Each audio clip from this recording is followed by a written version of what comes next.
सी phase 13 का ही topic है आज आपका, that is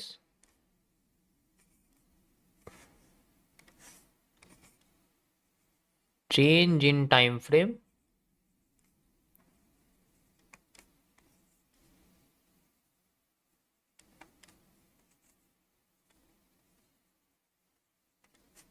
according to CCPs, यानी कि कॉम्प्लेक्स कैंडलस्टिक पैटर्न। ठीक है, इसका मतलब क्या होता है? बेसिकली आप जरूरी नहीं है कि आपको इसको ही समझना, लेकिन देखो कुछ भी समझने के लिए हमें इसकी जरूरत तो पड़ती है। मार्केट में सिर्फ चार्ट पैटर्न्स बनते हैं और उसके अलावा तो कुछ बनता ही नहीं है। उसके अंदर जाएंगे तो फिर कैंडल दिखती है। तो जो हमारे पास ये कॉम्प्लेक्स चार्ट पैटर्न्स हैं, इनको देखने के कई सारे नजरिए होते हैं। कुछ दिनों पहले आप जब मैं एनालिसिस करता था तो आपने एक चीज नोटिस करी होगी कि मैं अलग अलग टाइम फ्रेम पे जाके सेम पैटर्न को आपको समझाता था। रिमेंबर? अब ऐसा क्यों होता है? क्योंकि हमें ना एक पैटर्न को देखने के लिए कई सारे नजरिए देखने पड़ते हैं। एनालिस्ट का काम ही यही होता है। वो किसी एक चीज पे फोकस नहीं कर सकता कि सामने बैठ गया, दो कैंडल बन गई और काम खत्म जी, प्रॉफिट भी हो गया, काम खत्म। नहीं, इंपॉर्टेंट ये है कि हमें अपने उस एक पैटर्न को जो हमें बना हुआ दिख रहा है उसकी एक्यूरेसी करने के लिए हम उसको कितने ही ज्यादा, जैसे एक कोर्ट में केस जीतने के लिए जितने ज्यादा एविडेंस होंगे उतना ज्यादा वो केस हमारे फेवर में होगा। इसी तरीके से ट्रेडिंग में भी होता है, चार्ट एनालिसिस में भी होता है। हम जितना ज़्यादा किसी पैटर्न को समझेंगे, और जब हम समझेंगे तो उसके लिए हमें टाइम चाहिए, और टाइम चाहिए तो हमें थोड़ा सा लार्जर टाइम फ्रेम यूज़ करना पड़ेगा। ऐसा होता है कि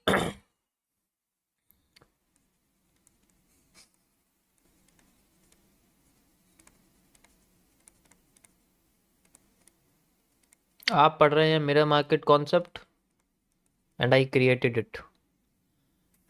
जैसे मैं आपके सामने कहता हूं कि मेरे पास चार time frames, sorry 3 time frames हैं, मैं आपसे कहता हूँ 3 टाइम फ्रेम्स हैं। ठीक है, तो 3 टाइम फ्रेम्स में से मैं एक ही यूज़ करता हूँ। जैसे मैं 15 मिनट का टाइम फ्रेम लेता हूँ किसी भी एसेट का, कोई भी एसेट है हमारे पास, कोई भी एसेट है हमारे पास। ठीक है, एसेट यानी कि आपका ट्रेड जिसमें करते हो आप, ट्रेडिंग वगैरह जिसमें करते हो, जैसे कोई भी फॉरेक्स होगी, फॉरेक्स का पेयर हो गया, कोई भी कमोडिटी होगी, गोल्ड वैसे वाली, कोई भी स्टॉक हो गया, है ना, कोई भी इंडेक्स के ऑप्शन प्रीमियम वगैरह हो गए। ठीक है, और कोई भी क्रिप्टो करेंसीज होगी, वो सारी चीज़ें आपके एसेट्स होती हैं। तो मैं एक चार्ट का टाइम फ्रेम लेता हूँ 15 मिनट्स, जो कि मेरा बार बेस्ड है, कल मैंने आपको इसके बारे में बताया था। और मैं एक लेता हूँ 2 आवर का टाइम फ्रेम, एग्जाम्पल के लिए ले रहा हूँ मैं, समझना ध्यान से, फिर आपको बताऊँ कैसे लेना, कैसे। अब मेरे को 15 मिनट में मार्केट की मूवमेंट ऐसे दिखती है और फिर मार्केट अपने आप को छोटा करने लग जाती है। ठीक है, छोटा करने लग जाती है और उसकी मूवमेंट और कैंडल्स बहुत ज़्यादा होती है, उसकी कैंडल्स बहुत ज़्यादा बन जाती है। यानी कि मुझे पता लगता है कि यहाँ से लेके, ठीक है, यहाँ तक जो कैंडल की आगे जाके मुझे दिखी है, तो यहाँ कम से कम मुझे 100 से 150 कैंडल्स दिख रही हैं। 100 से 150 कैंडल्स बहुत ज़्यादा है, बहुत ही ज़्यादा है। अब इतनी ज़्यादा कैंडल्स होने के लिए मेरे को समझ में नहीं आने वाला, क्योंकि भाई इतनी सारी कैंडल बन गई, मैं किस कैंडल के बेसिस पे अपनी मान लो एंट्री लेना चाहता हूं, मैं तो किस कैंडल के बेसिस पे लूँ, कंफ्यूजन होगी। तो मुझे इसको छोटा करना पड़ेगा या बड़ा करना पड़ेगा? बताओ, इसको और इजी तरीके से समझने के लिए मुझे इसको छोटा करना पड़ेगा या बड़ा करना पड़ेगा?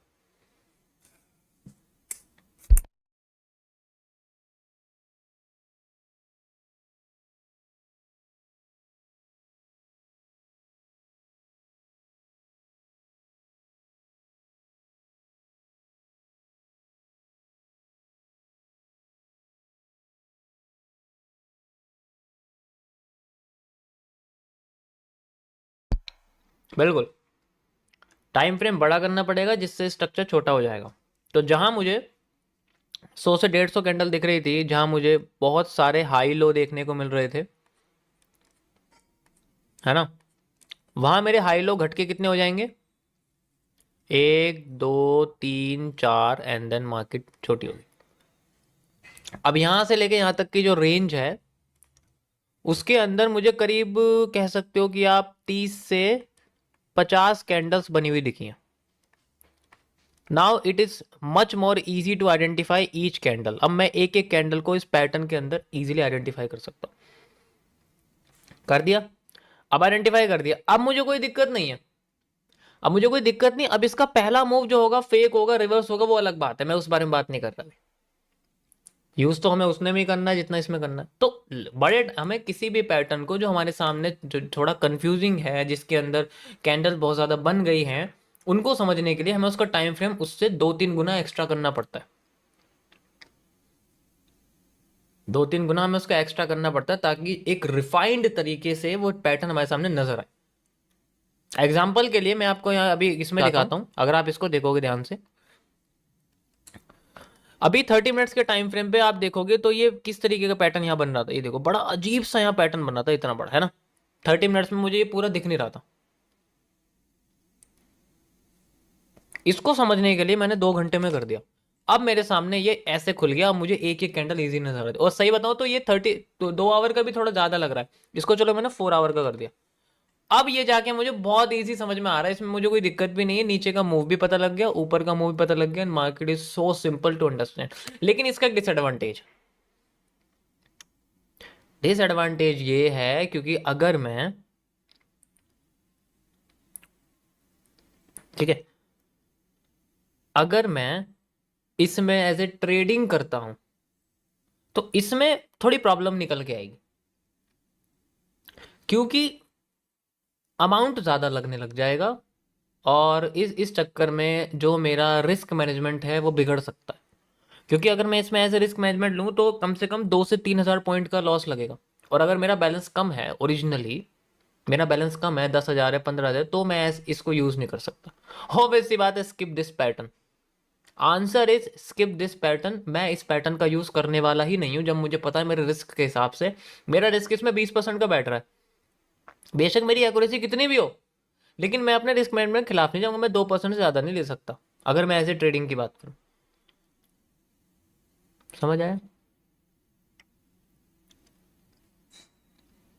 So this is the concept of time frames. ऐसा नहीं होता कि बड़े टाइम फ्रेम पे देख के छोटे टाइम फ्रेम पे एंट्री ले ली, ये मत सोचना। अभी अभी बताऊंगा इसकी क्या तुम्हें, इसका तुम्हें क्या डिसएडवांटेज मिलेगा। अगर तुम ऐसा सोच रहे हो कि हमने बड़े टाइम फ्रेम पे स्ट्रक्चर को समझ लिया फिर वापस उसी छोटे टाइम फ्रेम पे आ गए अपना स्टॉप लॉस छोटा करने के लिए, नहीं। ये कैंडल्स का कॉन्सेप्ट है। अगर तुमने टाइम फ्रेम चेंज कर दिया, दोबारा से वहीं चले गए ना, तो स्टॉप लॉस में कोई फर्क नहीं आने वाला।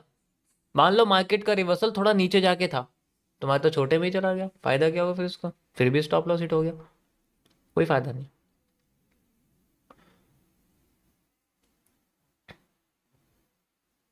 समझ आया?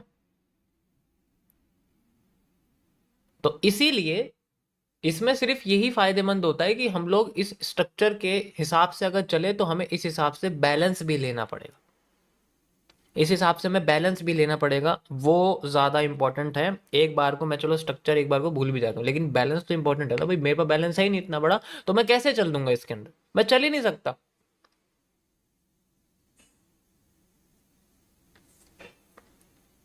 Got it? ये समझ आया पॉइंट? ये बहुत इंपॉर्टेंट है। अब कुछ कुछ कंडीशंस ऐसे आती हैं जिनके अंदर हमें पैटर्न्स में कंफ्यूजन क्रिएट होती है। एग्जाम्पल के लिए मैं आपसे बताता हूं, मैं 5 मिनट टाइम फ्रेम यूज कर रहा हूं फिलहाल के लिए, और उसके बाद मेरे पास एक 30 मिनट्स का टाइम फ्रेम है। नहीं, 30 मिनट थोड़ा ज्यादा हो जाएगा, 15 मिनट का टाइम फ्रेम है।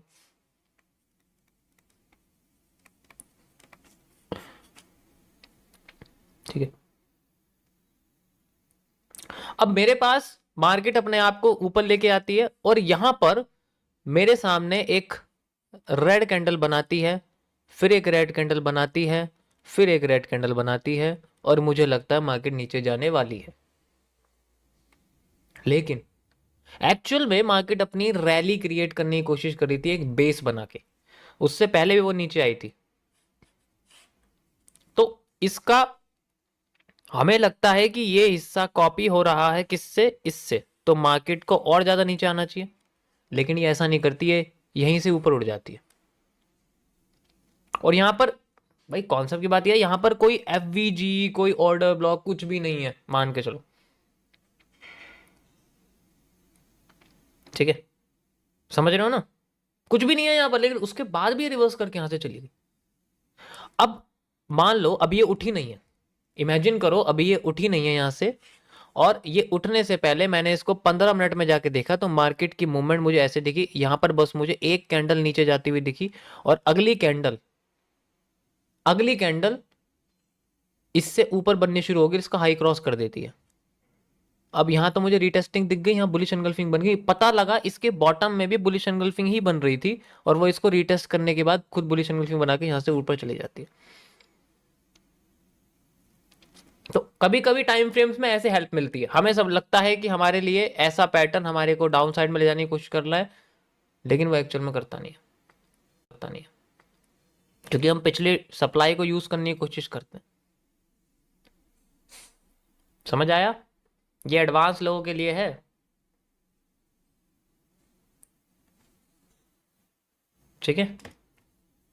तो ये डिपेंड करता है कि आप बेसिकली सप्लाई डिमांड अगर ढंग से नहीं समझ पा रहे हो तो आपको टाइम फ्रेम को चेंज करके रखना पड़े, लेकिन अगर हमें यूज करना है टाइम फ्रेम का तो उसी टाइम फ्रेम का यूज करना है जिस टाइम फ्रेम में हमें अपने मतलब के पैटर्न नजर आ रहे हैं। ये नहीं है कि ट्रेड लगाने के लिए वापस उसी पे चलेगी जो छोटा स्टॉप लॉस लग जाएगा, ऐसा कोई नहीं, ऐसा कुछ नहीं होता। स्टॉप लॉस तो उसके हिसाब से लगेगा जो बड़ा टाइम फ्रेम में तुम्हें दिख रहा है। भाई जिस जगह पे तुम्हें भालू दिख रहा है, तुम भालू देख के फिर आगे कहते हो यार यहाँ पर लोमड़ी है, लोमड़ी वाली जगह पे चला जाता हूँ, पता चला भालू काट नहीं रहा, लोमड़ी वाली जगह पे चले जाते हैं। तो ऐसे नहीं करना, वो झुंड में है। सेम टाइम फ्रेम जिस जगह पे मुझे दिखाया मैं उसी टाइम फ्रेम को यूज करूंगा जब तक मेरा मूव कंप्लीट नहीं हो जाता। मुझे पता है मेरी डिमांड यहां से लेके यहां तक थी, मेरी डिमांड अब यहां से लेके यहां तक होगी, अब टाइम फ्रेम में इसी में रहूंगा, मैं चेंज नहीं करने वाला, बिल्कुल भी चेंज नहीं करने वाला।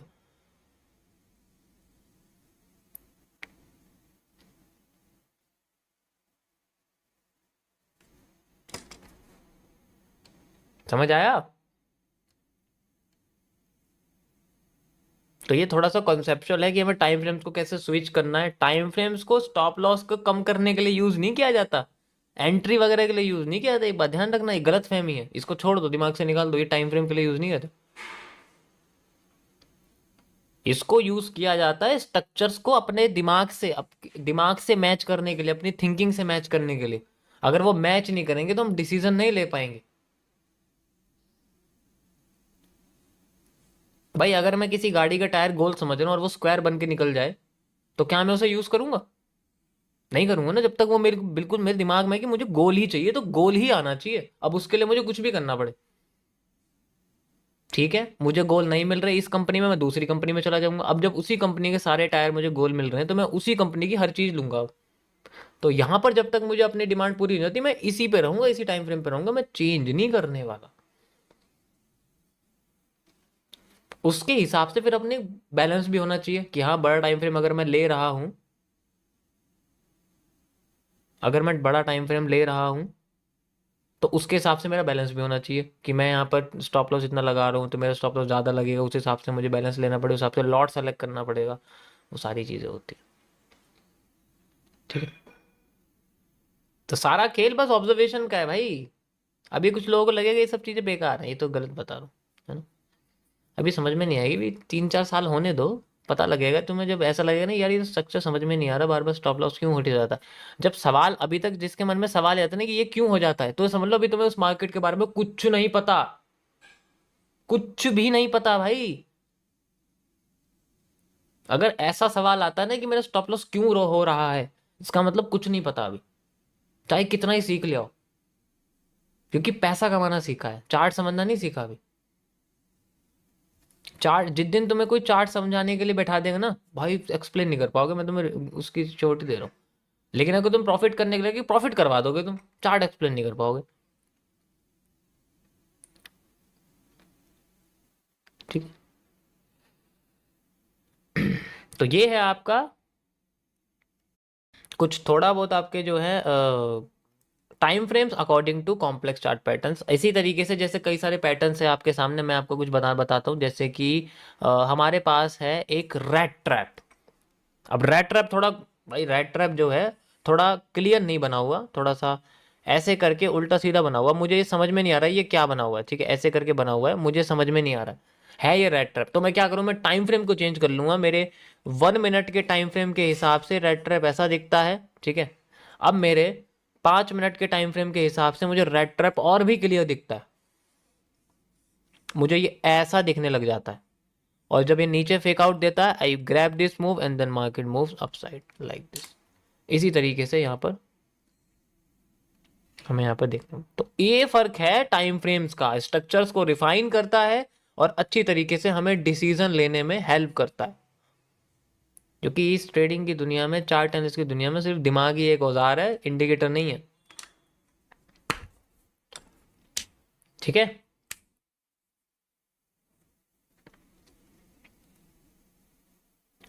समझ आया? मैंने बोला ये कॉन्सेप्चुअल चीजें हैं, दीज आर नॉट जस्ट आपके उसमें हेल्प करेगी, पर ये चीज़ भी पता होनी चाहिए कि एक ही टाइम फ्रेम में, हमेशा कहता हूँ कि चलो एक ही टाइम फ्रेम, एक एक लॉट 1% रिस्क ही काफ़ी होता, नहीं ऐसा नहीं होता हर बार। किसी किसी चीज़ को समझने के लिए हमें उसके अंदर चेंजेस लाने पड़ते हैं, और वो चेंजेस टाइम फ्रेम के साथ बदलते रहते हैं। ठीक है, तो ये था आपका आज का एडवांस्ड